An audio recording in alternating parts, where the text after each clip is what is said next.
I never thought there was anything wrong with the way I loved him. While others called it obsession or delusion, I saw it as something pure, devotion, not just the kind that cheers in crowds or collects photo cards, but the kind that longs to know everything, the kind that wants to get close. Min-jae had always been the perfect idol. His voice was soft, his eyes tender, and the way he smiled at his fans made you feel like you mattered. I clung to that illusion, because to me, it was never an illusion.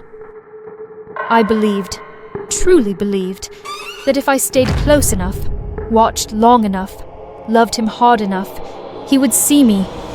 The distance between us would dissolve. That's why I became a sasaeng.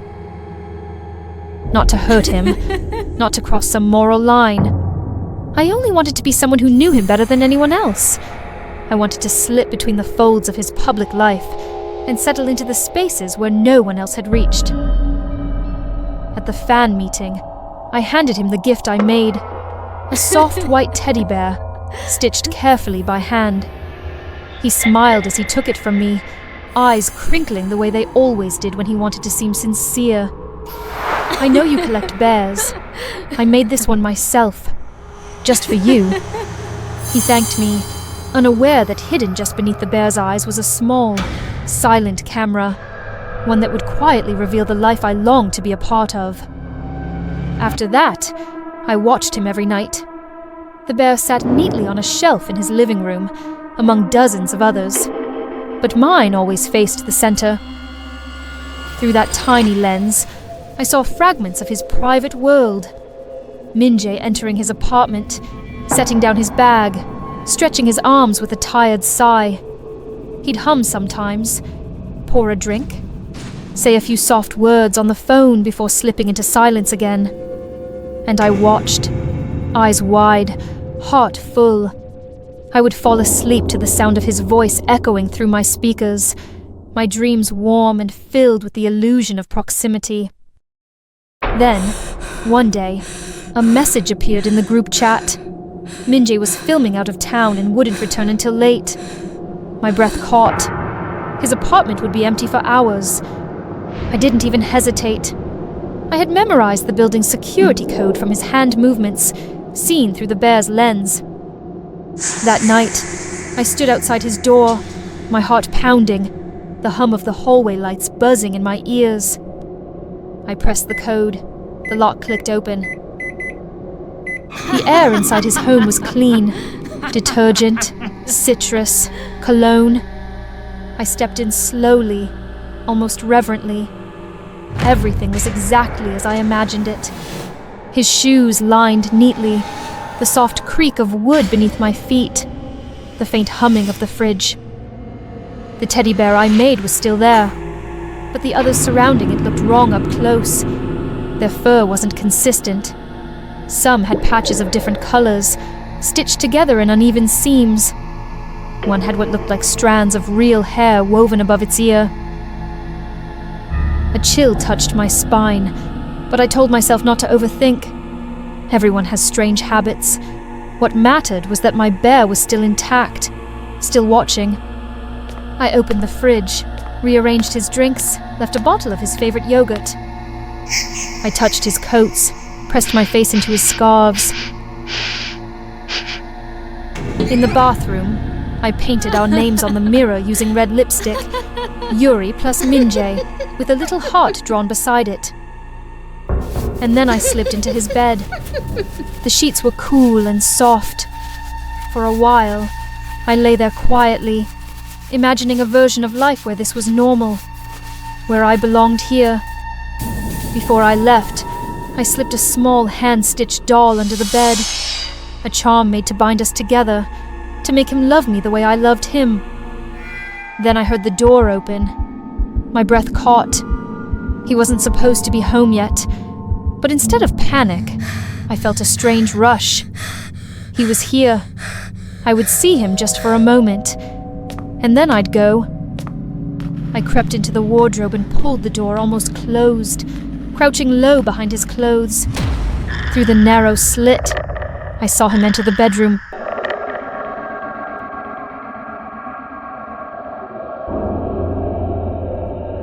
I felt my heart bloom. He liked it. He brought it with him. But then calmly, he reached under his pillow and pulled out a knife. Before I could react, he stabbed the bear, ripped it open. His fingers dug into the stuffing and pulled out the camera. He held it up to the light, studying it. Then he said, "You're the one who gave me this at the fan meeting, aren't you?" I froze. He poured himself a glass of wine, swirling it gently, and walked slowly across the room. "I've always known someone was watching," he said, eyes glancing toward the wardrobe. "It's a lovely feeling, being desired like that." He walked straight to the wardrobe and pulled the door open. I didn't even get the chance to scream before everything slipped away, the world fading to black without a sound. When I woke, my arms and legs were bound to a metal chair. The room was cold and dim, the air thick with the stench of rot. I blinked slowly as my vision cleared, and then I saw them. Lining the shelves were teddy bears, but these weren't stitched from fabric. Their patchwork skin was unmistakably human, with strands of real hair still clinging to some of their heads. Blood had dried into the seams. The stitching was crude, careless. In front of me, a glass table held small parts, fingernails, teeth, clumps of hair, scraps of stained fabric. Folders were stacked beside them, each with photos of girls I recognized from online. Other fans like me, all of them missing. And then I heard his voice, soft and close behind me. Minjae stepped into the light, a scalpel glinting in his hand as he smiled gently, almost tenderly. Behind him, the wall was covered in Polaroids, Minjae smiling beside dozens of girls. But their eyes were empty, their faces lifeless. Blood-red hearts were drawn around some of them, crude and dripping. I screamed at him, called him a monster, told him he was fake. He only laughed. "The version of me you adored, that's just a character, something the company built. But you wanted to know the real me. Isn't that why you watched?" He crouched down beside me and gently touched the cut on the back of my hand. Then slowly, he leaned in and licked the blood. And I finally understood. Minjae was never the one being watched. He wanted to be watched. He craved it. He fed off it. We weren't obsessed with him. He was obsessed with us. And now I was part of his collection. Forever. I arrived in Los Angeles when I was 22, dragging a scuffed suitcase and a head full of fragile dreams. I wanted to act, not just be famous, not just be seen, but to perform something that mattered. I wanted to be somebody. Everyone said I had the look. Tan skin, wide eyes, and the kind of youthful fragility that casting directors seem to eat alive. At first, I thought that was a compliment. Now I know better. The first time I met him, Piddy was in the gold-tinted corridors of Empire House Studios. The walls were lined with platinum records and golden trophies. Piddy didn't audition me. He just invited me for a chat in his office. He wore sunglasses indoors, the kind of man who never broke eye contact, even through 2 inches of designer lenses. He didn't ask what roles I wanted or what my dreams were. He asked how far I was willing to go. Then he stood up, walked over, and without warning, laid a hand on my shoulder. It slid down my back like grease. "Fame leaves a mark, baby," he whispered. I froze. Back at my apartment, I stripped down and stared at myself in the bathroom mirror. My skin still tingled where he touched me, and that's when I saw it. A red handprint, bright, raw, and burning across the middle of my back. It wasn't paint. It wasn't a bruise. It didn't hurt, didn't fade, didn't wipe away.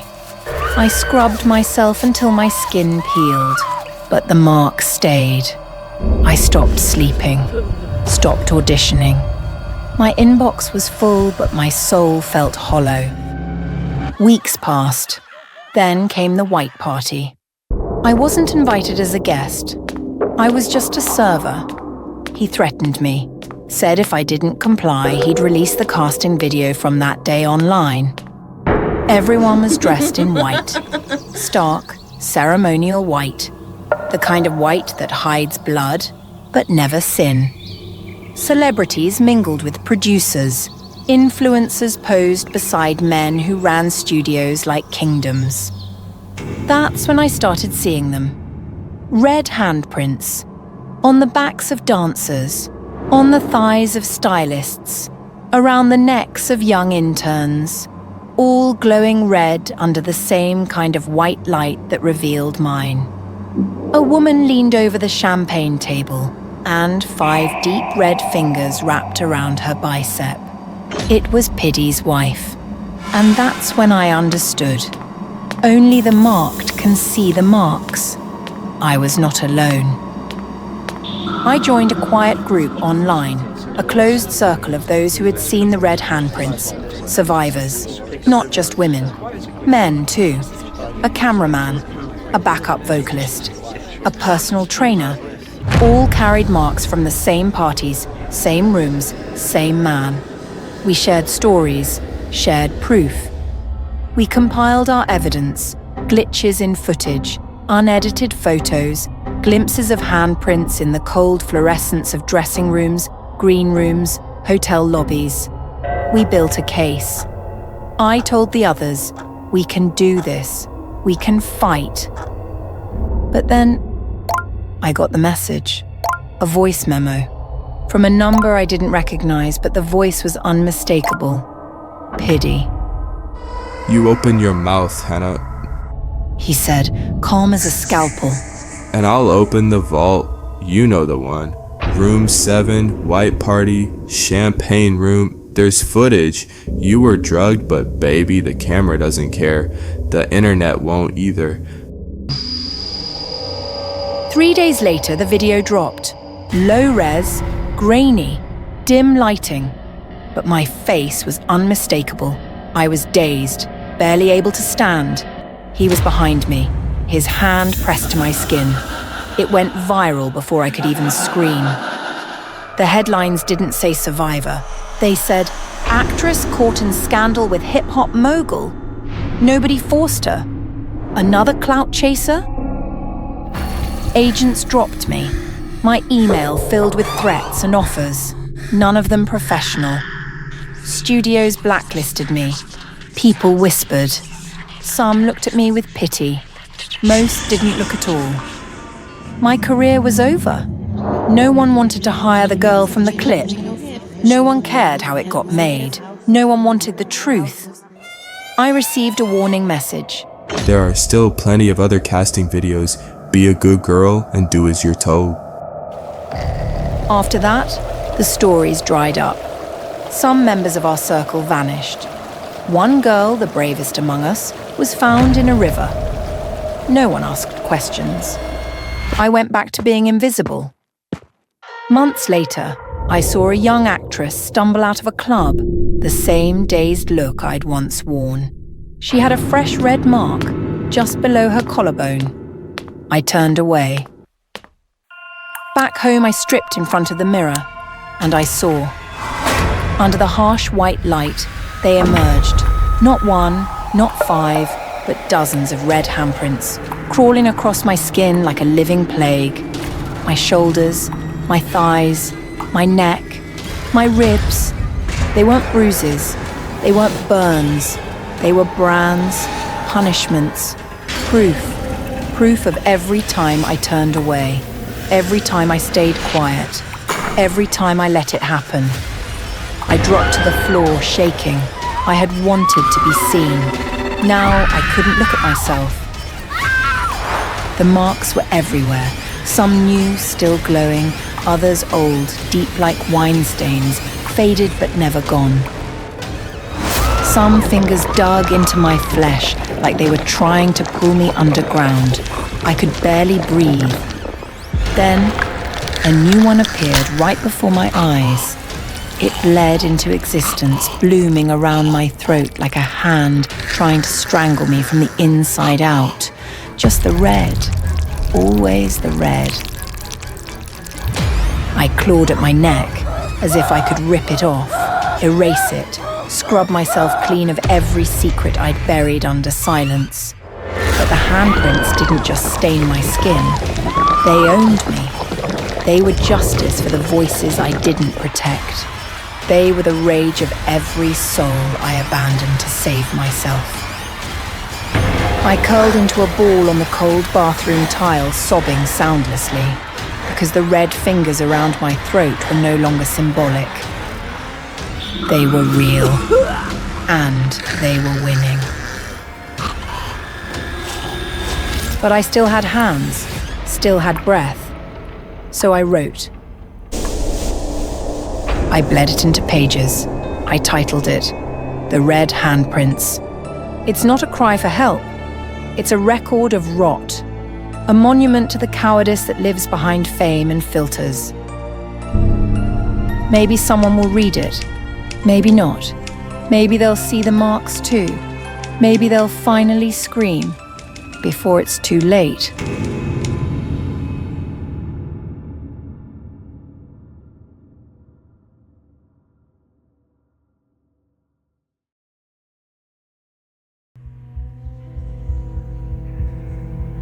What about this one? Have you ever cheated on your partner? Too tame. How about, have you ever loved your best friend's lover? Have you ever had a secret affair with a married person? Have you ever been paid for I didn't think it was a bad idea at first. The producer approached me at the cafe where I worked part-time, offering me a chance to win up to $500,000 on the game show, The Moment of Truth. The rules were simple. Answer every question truthfully while hooked up to a polygraph. Truth equals money. I needed that money. It was my only chance to escape the suffocating weight of debt, to finally open the salon I'd dreamed of, and leave behind the dark corners of my life. So I said yes. The casting was straightforward, or so it seemed. I sat in a sterile room, wires strapped to my arms, the cold polygraph machine humming softly beside me. The questions ranged from mundane to slightly invasive. Do you like your appearance? Have you ever lied to get out of trouble? Would you take $250 from a stranger if they dropped it? I told the truth, and the machine validated me. The producer nodded approvingly after each response. You're a natural. He said, flashing a toothy smile that didn't reach his eyes. I should have noticed the smirk behind the camera lens when they told me I was selected. The condition? My boyfriend Brian had to come on the show as a guest. The day of the taping, Brian and I arrived at the brightly lit studio. The set was extravagant, pulsating spotlights, a live audience, and at the center, a sleek stage with 2 chairs under a spotlight. The host, Beto, radiated charisma. His smile was sharp, his voice hypnotic. Welcome, Ruth. Beto greeted me as I sat down. His tone dripped with mock kindness, but I was too focused on the prize to care. The first few questions were a breeze. Have you ever had a nose job? Yes. Do you think being pretty is more important than being kind? Yes. The crowd chuckled as I answered truthfully, and the money started piling up. $10,000, $25,000, $100,000. But then the questions turned personal. Would you forgive Brian if he cheated on you? I hesitated for a moment, looked at Brian. Honestly, Brian was just a motorcycle driver. If he had a more stable job, I think our relationship would be different. Even though I felt guilty toward Brian, I needed more. No. Brian's face fell. I tried to stammer an explanation, but Beto pressed on, his smile widening. Would you leave Brian if someone better came along? The studio went silent. My heart pounded. I hesitated, then whispered, yes. Brian's knuckles whitened as he gripped the armrest. The audience gasped and I felt the room closing in. I hope Brian will understand this situation. The questions kept coming, slicing deeper. Do you really work at a call centre? No. That's the truth. Do you work at a nightclub? Yes. That's the truth. Brian's expression darkened with each revelation, but I kept going. I needed the money, but these questions made me uneasy. Surely they wouldn't ask about my real job, would they? Have you ever accepted money for The world seemed to tilt. My chest tightened and my thoughts spiraled in chaos. Should I tell the truth? Could I? I knew what this answer would mean, how it would follow me, how Peru, with its unforgiving gaze, would never see this with an open mind. The words clawed at my throat, desperate to escape, but fear anchored me in silence. Yes, I whispered. Just twice. We were desperate. The room fell deathly quiet.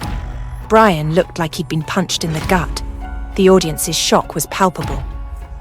I reached $250,000, enough to change my life. But Beto leaned forward, his eyes glinting with malice. Do you want to continue, Ruth? One more round and you could triple your winnings. The audience roared for me to stop. It's not worth it. Someone shouted. My gaze darted to Brian, whose face was a mask of anger and betrayal.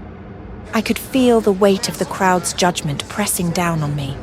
Tears streamed down my face as I sank to my knees in front of Brian. I'm sorry. I just wanted a better life for us. Brian said nothing, his eyes cold. Beto's voice cut through the tension like a blade. The truth is always illuminating. It will not do harm, even though it hurts. A month later, the episode aired. It broke viewership records, but my life crumbled. Headlines branded me as Peru's worker. Strangers on the street sneered at me, and Brian left, calling me a disgrace. The prize money? It hadn't arrived. The producers claimed processing delays. Then, one evening, Brian called. His voice was icy. We need to talk, now. I met him in our dimly lit apartment. His anger simmered just beneath the surface. You made me a joke. The whole world knows me as the guy who wasn't good enough for his girlfriend. They're calling me a green hat slave. I didn't mean for this to happen. I just wanted to win. Win? He laughed bitterly. You've ruined both of us. He demanded a share of the prize money. When I told him it hadn't come, he exploded, grabbing me by the neck. The room flickered, the lights stuttering. His grip tightened, and I felt the air leave my lungs. Then, in the darkness, I heard it. A chilling laugh. Beto's laugh. Thank you for playing, Ruth. Your truth was worth telling.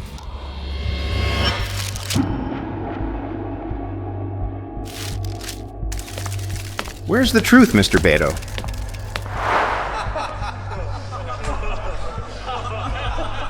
Produce more news and articles about the sex workers missing, and don't forget to mention the moment of truth.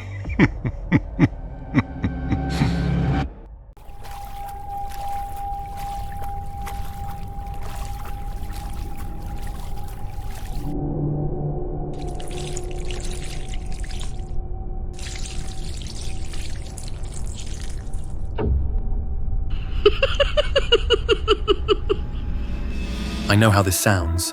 I really do. But before you judge me, just hear me out. I'm not insane. I'm just devoted. Sydney Sweetie isn't just some actress to me. She's a living myth. The last real star in a sea of filters and AI-generated fame. Her smile feels like warmth after frostbite. Her voice lingers in your head hours after an interview ends. She's flawless, but not plastic. She's there, raw and real, just far enough out of reach to keep you dreaming. I never missed a post, a new role, a red carpet look, an interview where she'd push hair behind her ear. I memorized it all. She was my ideal, my muse, my impossible maybe. She made me feel wild. So when I saw the announcement that Sydney had partnered with Dr. Squeech to release a limited edition soap, Bathwater Blizz, made with her actual bathwater, I thought it was a joke, a marketing stunt, but it wasn't. Only 5,000 bars made, limited to one per customer, launching June 6th at 10 a.m. sharp. I prepared like I was buying tickets to heaven. 3 alarms, 2 browsers open, a full cup of coffee and my credit card memorized. It sold out in under 60 seconds. I stared at the screen, disbelief morphing into panic. I'd missed my only chance. No way. I refreshed eBay like a gambler with a hot hand. 10 minutes later, boom, one real listing. Factory sealed, verified, $300. I waited 3 days. Every hour crawled. When it arrived, the box was a soft, aquatic blue, clean and minimalist.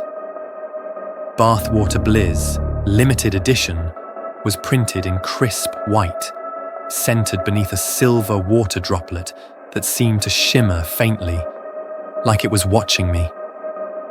The moment I cracked it open, the scent hit me like a dream colliding with reality.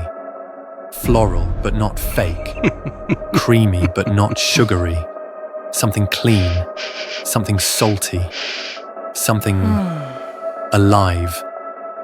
The bar was smooth, glossy, almost too perfect to touch. I ran my fingers across it like it might sing. Then I leaned in, slowly, and breathed it in. The world stopped. I saw her. Not in the room, not exactly. Maybe in my head, clear as glass.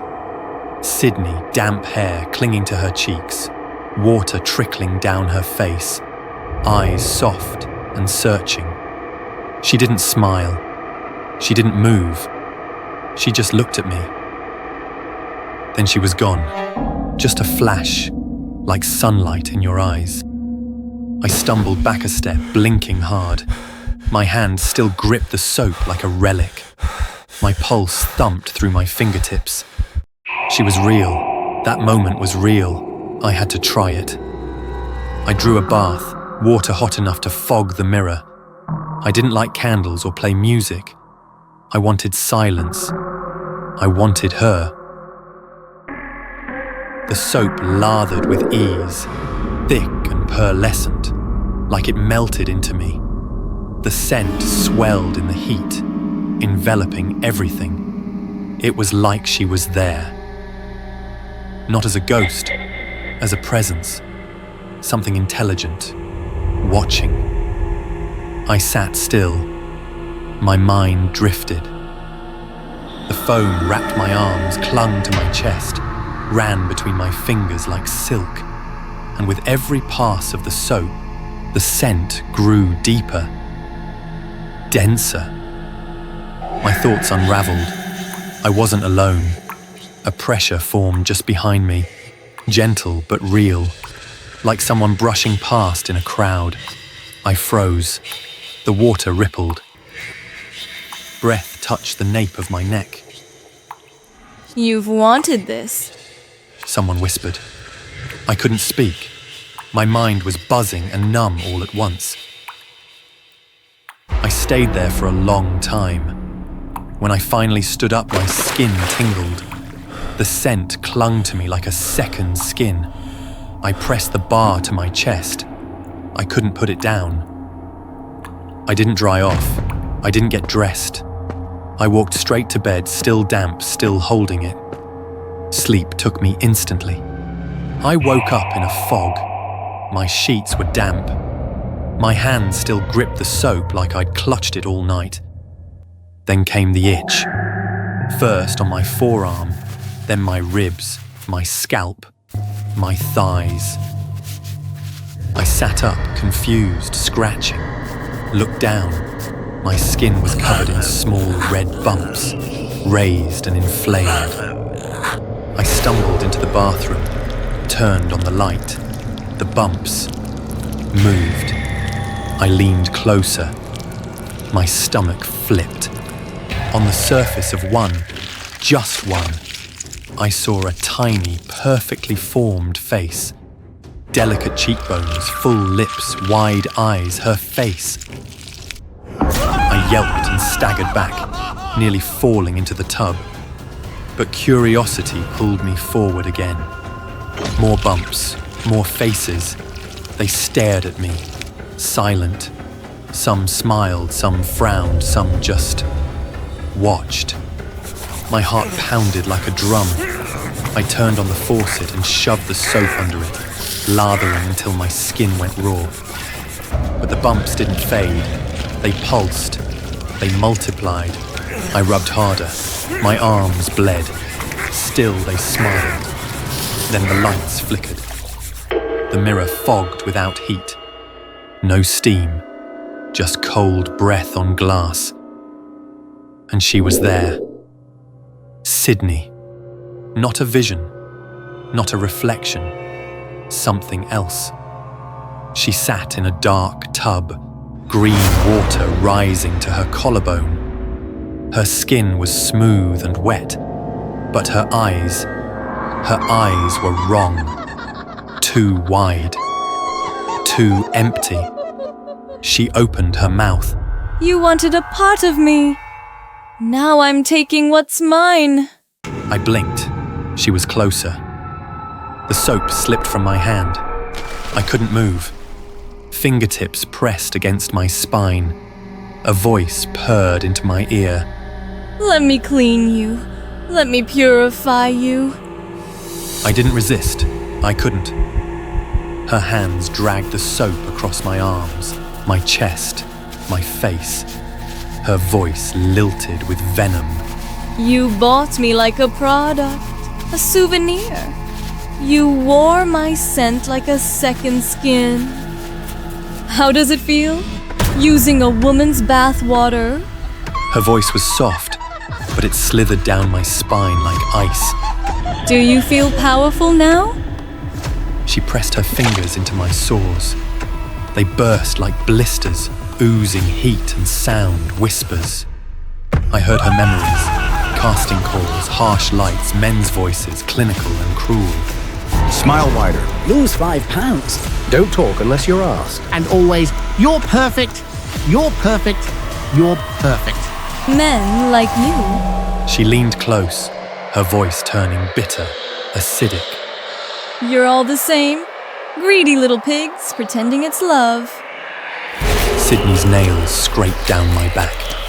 My skin peeled like tissue. You bought a piece of me, and now I own you. You disgusting little thing. Let me scrub you. I woke up alone, soaked, trembling. The soap was gone, the water drained. My skin, smooth, clean, as if nothing had happened. But the mirror told the truth. I wasn't there, only her, sitting in the tub, smiling, mouthing the word. Next one.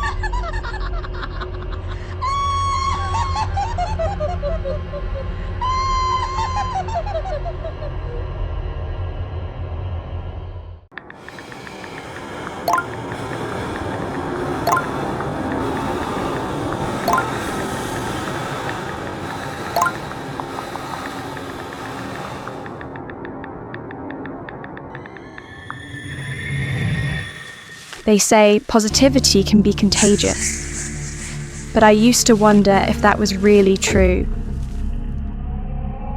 or just something people said to make the darkness more bearable.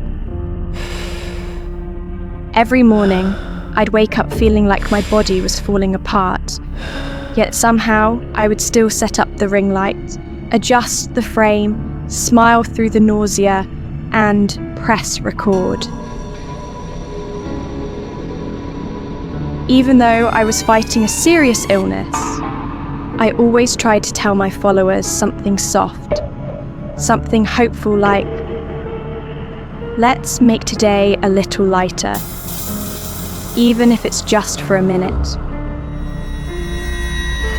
Thousands of comments would flood in, pouring love over me like warm sunlight.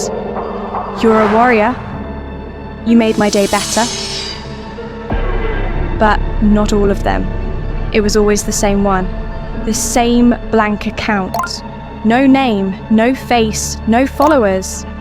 Just a steady, unrelenting drip of cruelty.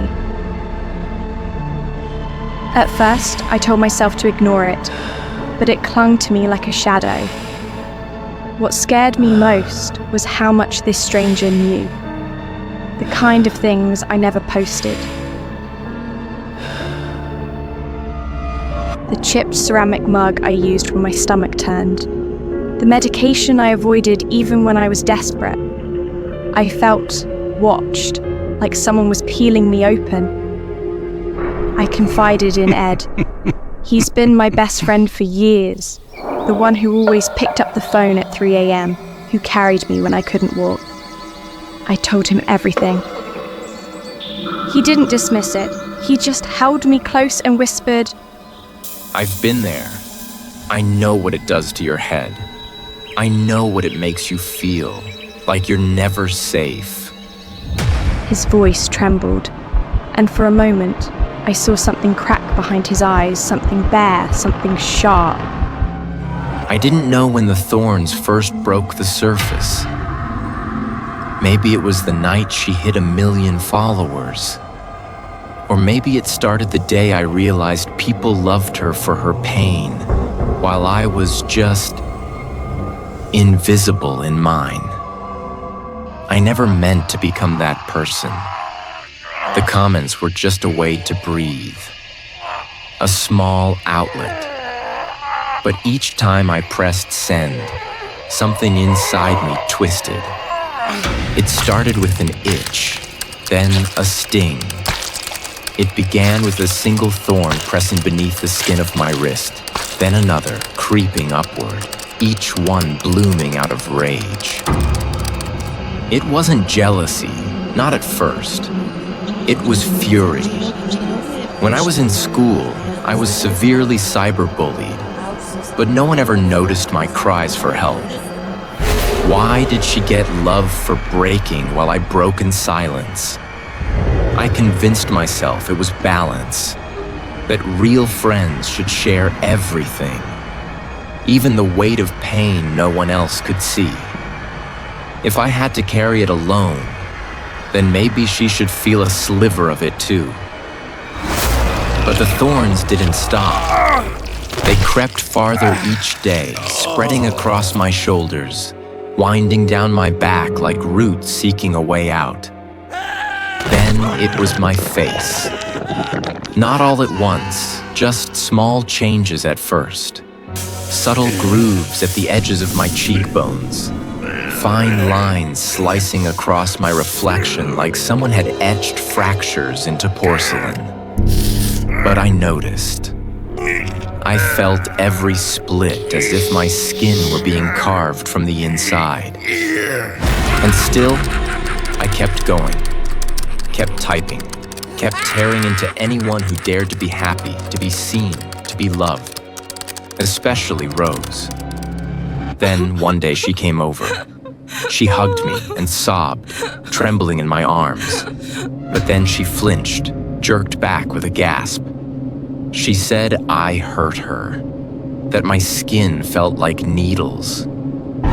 Did Rose sense that something was off about me? Overwhelmed and unsure of what to say, I came up with an excuse to quickly step outside, just to avoid facing her. As Ed hurried out the door, he left his phone behind. It buzzed on the table next to me, a new notification lighting up the screen. It was that account, the same anonymous profile that had been tearing me apart with cruel, relentless comments. Maybe this was the answer I'd been afraid to face.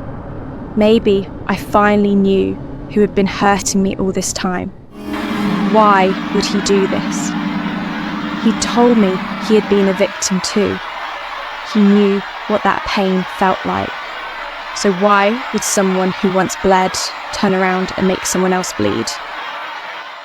I stood up and quietly left the room, my heart heavy with a storm of disbelief, betrayal, and bitterness. That night, I recorded one final video. I looked straight into the camera and said, "Words, once spoken, can cut deeper than any blade. But I know who you are, and I won't let you keep hiding behind a screen anymore." When I got home, Rose was gone. That night, I lost control. I typed until my fingers bled. Dozens of comments, rabid and cruel. Not just at Rose, but at anyone. Anyone with light in their voice. The thorns tore through my skin, no longer content to stay beneath. They bloomed outward, ripping through my back, my arms, my chest like twisted roots bursting from concrete. I screamed, I split. I could feel something monstrous rising inside me. Then her final video appeared. She looked right into the lens. I know who you are. Don't hide behind your screen anymore. My hands trembled. My throat tightened. What had Rose seen on my phone? Did she know I was the anonymous account? Was this her way of fighting back? Then the comments came. Hundreds. Thousands. "You're sick. You're the monster. You destroyed her." I tried to fight back, but every word I typed summoned more thorns. They erupted across my arms, my throat, my legs. My skin peeled apart. And then, the mouths came. Grotesque little mouths, blooming from the base of each thorn, sprouting across my chest, my shoulders, my hands. And they began to whisper, repeating every cruel word I had ever written. They whispered the same words I had once spat at others. The room echoed with them. I wanted to scream, but I couldn't, because now I understood. The hatred I'd hurled at others was the very thing that was tearing me apart.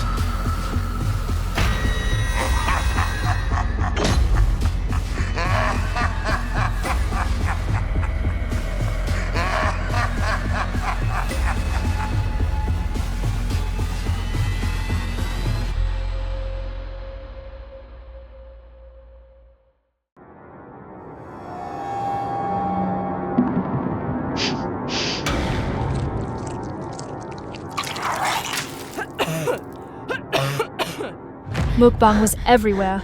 Everyone was doing it. Every time I opened YouTube, someone was stuffing food into their mouth like they were on a timer. The louder the slurping, the more views. I figured if they could do it, I could too. I set the lights, curated a pastel aesthetic, a table full of noodles, mochi, chicken wings, sauce dripping like blood. Then, reality hit. I didn't even make it through 1/5 of the spread. My stomach clenched. I vomited mid-stream. No one watched. No one cared. That night, I realized something cruel and honest. Normal doesn't trend anymore. People don't follow you because you're good. They follow you because you're memorable, weird, uncomfortable, unforgettable. So I pivoted to makeup. Beauty content always had loyal eyes. I wasn't a guru, but I knew enough. Contour tricks, dewy foundation, liner wings sharp enough to kill. I started going live, trying looks, doing get ready with me, whispering affirmations with fake confidence. And then it happened. In the middle of one stream, while demonstrating a serum dropper, a drop slipped past my lips. It tasted like perfume and ammonia. I gagged, my face twisted in revulsion. The comments exploded. They called it iconic, chaotic energy, too real. I didn't expect it to go viral, but the next day, the clip had over 600,000 views. People shared it, memed it, reenacted it. She ate the glow. Me accidentally eating shampoo as a kid. For the first time in my life, I was trending. PR packages started arriving. Lipsticks, masks, foundation sticks, perfume oils. Brands asked me to unbox, to review, to smile prettier. I felt like I'd made it. But fame is like sugar on the tongue. Sweet, fast, and then gone. A week later, views tanked again. The brands moved on. The inbox went dry. I paced my tiny apartment, eyes twitching from caffeine and ring light glare. I needed to be shocking again. I needed something grotesquely beautiful. What if I combined mukbang with makeup? The first time was rough. I applied blush, posed for the camera, and bit into the compact. The powder crumbled in my teeth, dry and bitter like old chalk. My tongue went numb. My throat itched. I forced a smile. It smells good. I lied. So it must taste good, right? I edited it to perfection. Bright filters, jazz music, kawaii overlays. Then I uploaded. Next morning, 2.7 million views. People were horrified and obsessed. Some mocked me. Some called me mentally ill. But others thought I was faking it. It's just candy shaped like makeup. She's trolling. No way she actually ate that. The crunch sound is edited. They thought I was a liar, so I decided to prove them wrong. I scheduled a live stream. Real makeup mukbang. Nothing fake. Watch me eat. I arranged the table like a banquet from hell. A lip gloss charcuterie. Sheet masks folded like crepes. Serum-filled wine glasses. Cotton pads soaked in toner, stacked like macarons. The viewers flooded in. 20k viewers, 50k, 90k. I raised a lipstick to my mouth, bit down. The wax snapped like bone. Bitter oil filled my mouth. I chewed slowly, staring straight into the lens. Comments flew by. She's actually doing it. WTF. Art? This is art. The more I ate, the easier it got. I found textures I liked. Glossy, velvety, crumbly. There was something deeply satisfying about it, like I was feeding a hunger I never knew existed. My body didn't like it. Not at first. I got dizzy. My tongue swelled. My stomach felt like it was lined with fire. But I didn't stop, because the numbers kept rising. I was finally being seen. The brands dropped me, of course.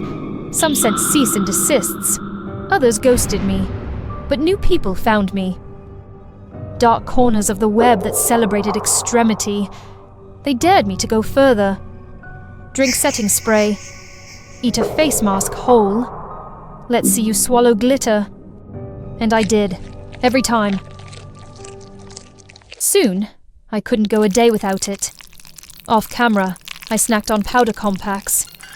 I kept a palette by my bedside like comfort food. My skin turned raw. Red patches crept up my neck. My eyes leaked. I scratched until I bled, but I covered it up. With more makeup. Always more makeup. For my magnum opus, I planned the beauty banquet. I spent days curating it, baking foundation into cookies, melting lipstick into sauces, turning mascara into syrup. I lit candles, adjusted the camera, scheduled the live stream. When I went live, 100,000 people joined within minutes. The chat screamed. Some were terrified. Some were mesmerized. I was high on validation. I bit into a sponge. It tasted like heaven. My throat tingled. My chest bloomed with warmth. I kept eating. Then, I noticed the rash. Tiny red dots swelling into blisters. My skin was bubbling. My neck looked like boiling wax. Comments flooded. Is this makeup or disease? Filter? No filter? Turn off the stream. But I couldn't stop. I was so close to hitting 1 million live views. So I smiled, teeth smeared with glitter, and swallowed another mask. Then it hit. My throat clenched, like fingers inside me twisting. I couldn't breathe. My vision spiraled. I reached for water, but my arm didn't respond. It just dangled, twitching, like a broken puppet. I collapsed, face first into the table of cosmetics. My cheek burst open on the corner of an eyeliner tube. Blood mixed with blush. The comments kept flowing. Is this performance art? OMG, she's actually dying. Call someone. But no one did. Now I live in fragments, in clips, in sound bites, in every girl who thinks a little glitter in her soup might be cute. You think I'm gone? I'm not. I'm in your algorithm, in every viral makeup prank, in every beauty challenge that goes just a little too far. So next time someone eats something for laughs, next time you watch and say, she's just faking it, remember me, because I wasn't faking.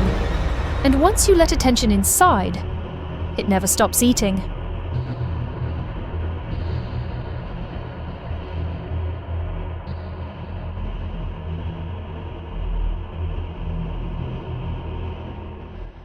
I used to believe that fame could fix everything, not for vanity. I just wanted to be seen, needed it. I was drowning in debt, ignored, invisible. Fame, I thought, would pull me out. Once I was big enough, the brands would come, the money would follow, and everything would finally be okay. The first taste came from a site called Starlinks. Realistic followers, intelligent engagement, become who the world wants to follow. I bought the basic package. By morning, I had 150,000 followers. My notifications were on fire. Comments like, Queen behavior, obsessed with your vibe. Where have you been all my life? I cried. I felt seen. Mia, my best friend, messaged me. This is dangerous. She warned. It's fake and it'll swallow you. I replied, just wait. When I blow up, I'll take care of both of us. Promise. She didn't push again. Not yet. I kept buying. 500,000, 1 million, 5, 10. I watched my follower count rise like a heartbeat on life support. But offline, I was still nobody. At fashion events, no one recognized me. At restaurants, no one cared about my 10 million followers. No brand replied to my emails. Then came the skeptics. Who even is this girl? How does she have more followers than Taylor Swift? Bot-farmed fraud. Sad. And the exposés. YouTube videos tearing me apart, showing my engagement spikes, fake comments, rented admiration. Then, I saw her. Mia. In one of the interviews, sitting across from a podcaster. She's not a bad person, but she's addicted. I tried to help. She pushed me away. I blocked her that night. Traitor! I spat. You'll regret this when I'm really famous. That's when I bought Starlink's Platinum. It included high-grade interaction, AI fan chat, even mannequins with embedded camera lenses to simulate real-life events. I rented a warehouse, built a stage, hung banners with my name in gold, dressed 200 mannequins like adoring fans. My fan meeting streamed live. The night of the event, I wore white, lit just right. I stepped on stage, heart pounding. 146,000 people watching. Hearts floated up like glitter. Comments poured in. We love you. She's glowing. Fan meet of the year, I sang. I smiled. I thanked them. You believed in me when no one else did. This moment, it's everything. And then, a click. A metal door creaked at the back of the warehouse. Footsteps, slow, heavy. A man stepped into the light, bald, broad-shouldered, black shirt soaked in sweat. In his hand, a thick steel pipe. He walked down the center aisle, passing rows of mannequins whose empty stares never wavered. My voice faltered.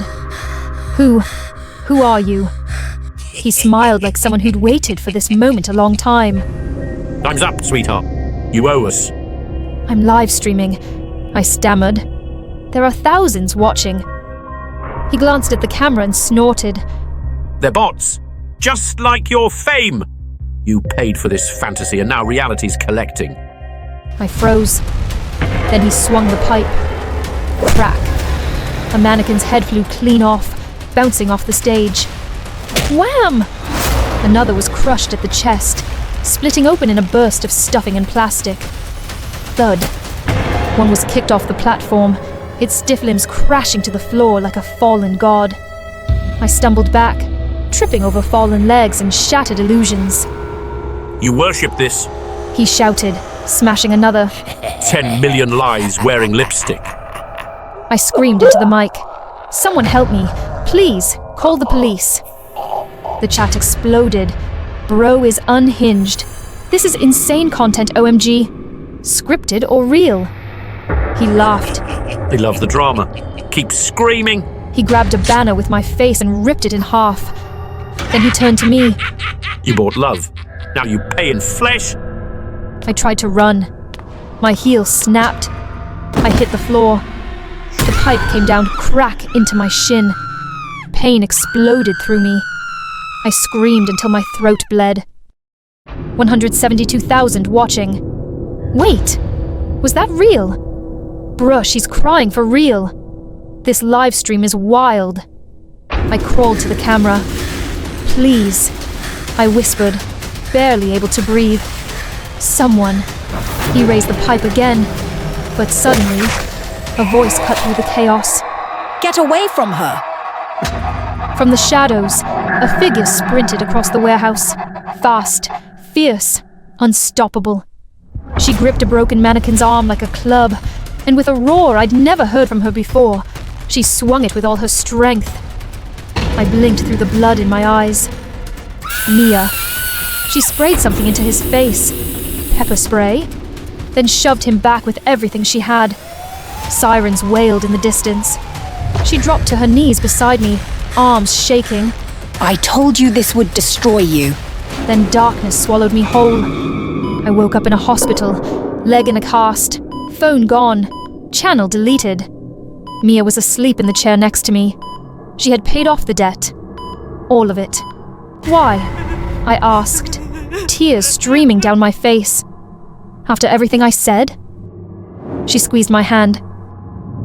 Because I was the only one really watching you.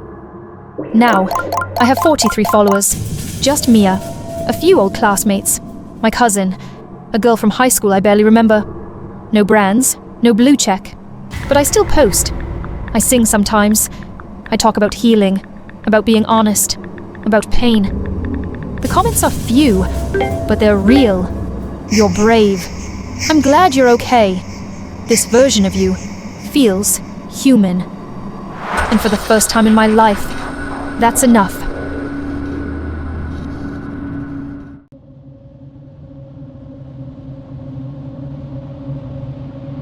Reddit was always my favorite way to unwind at night.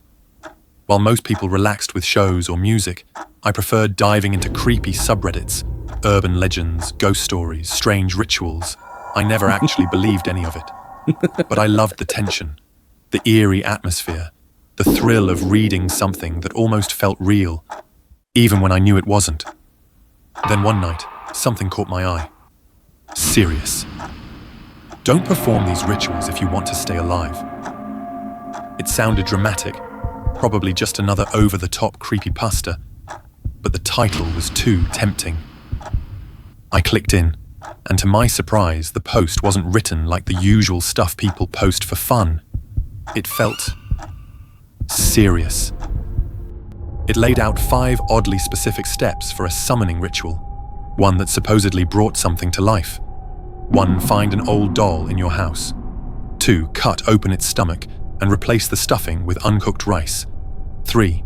Name it with your real name. 4. Hide it where no one can find it. 5. Never let it find you. The comments were wild, some warning people not to try it, others claiming they'd gotten as far as step 2 or 3 before strange things started happening. One even posted a blurry photo of a doll with rice stuck to its face, saying they'd completed step 4. It was absurd, and that only made it more entertaining. If they could try it, why not me? Worst case, nothing happened and I got a story out of it. Best case, I'd go viral. So I set up my camera and hit record. I began with step 1. In the back of my storage closet, buried beneath old comic books and boxes of tangled cords, I found a doll. It was worn and discolored with age, its fabric face faded and frayed at the edges, and one of its button eyes hanging by a loose thread. I slit open its stomach and pulled out the matted cotton inside, replacing it with handfuls of uncooked rice. A little messy, a little weird, but nothing remotely scary. I posted a short clip of it, and just as I'd hoped, the responses started pouring in. Some warned me to stop, saying I didn't know what I was messing with. Others egged me on, excited to see how far I would go. The attention was addictive. I smiled, typed a reply, and moved on to step 3. I named it Tom, just like my own name. That night, I laughed at myself as I tucked the doll into a drawer and climbed into bed. It was just a silly Reddit challenge, nothing more. But the next morning, something felt off. My room was a mess. Books were pushed off shelves. My sock drawer had been emptied. At first, I assumed I had sleepwalked. But then I saw the grains of rice, scattered under my bed and trailing into the hallway. I didn't cook rice, not last night. I checked the footage from my camera, but entire segments were missing. Others were filled with static and faint scratching noises, as if something had brushed against the microphone again and again at exactly 3:06 a.m. Still, I told myself it was just coincidence. Curiosity, of course, got the better of me. I dug a shallow hole in the backyard, placed the doll inside, and covered it with dirt and leaves. Then I posted an update, mocking the ritual and everyone who claimed it was real. That evening, I was halfway through dinner when I heard a knock, gentle, steady, and patient.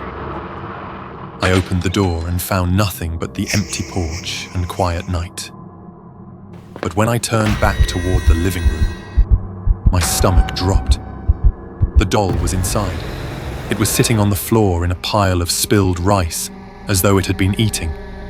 Its hands were half buried in the grains, its head tilted downward. But as I stepped closer, it began to lift its face. And then, very slowly, it smiled. Not the kind of smile a doll should have.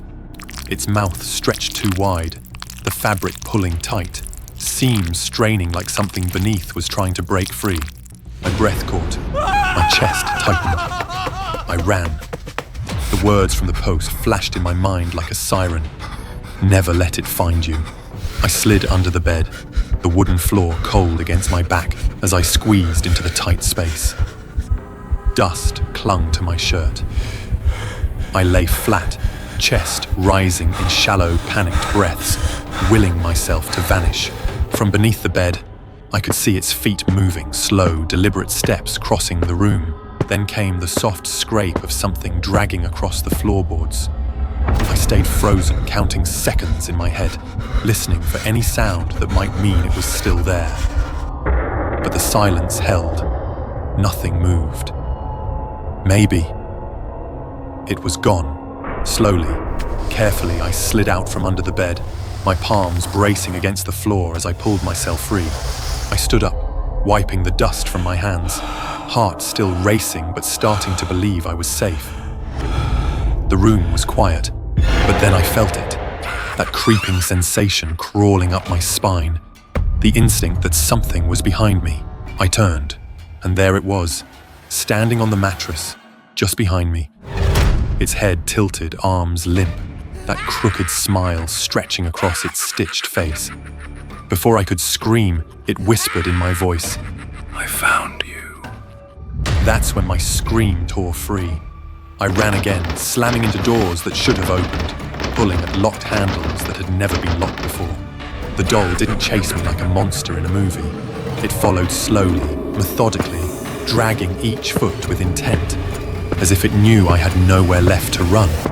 I hid inside the closet, curling into myself and pressing both hands over my mouth to quiet my breathing. I heard it move past the door, then silence returned. I thought I was safe, until something soft landed on my head. A single grain of rice, and then another. I looked up. The doll was crouched above me, head peeking through the small opening, its grin now even wider, impossibly distorted. Before I could move, it reached down and grabbed my collar, dragging me out effortlessly. It pinned me down and, with unnatural strength, shoved rice into my mouth, fistful after fistful until I couldn't breathe, scream, or swallow. It leaned close, its mouth pressed against my ear, and it whispered something in a language I didn't recognize. Something that felt old and wrong and final. Darkness took me, and in that final moment I understood. Some things aren't.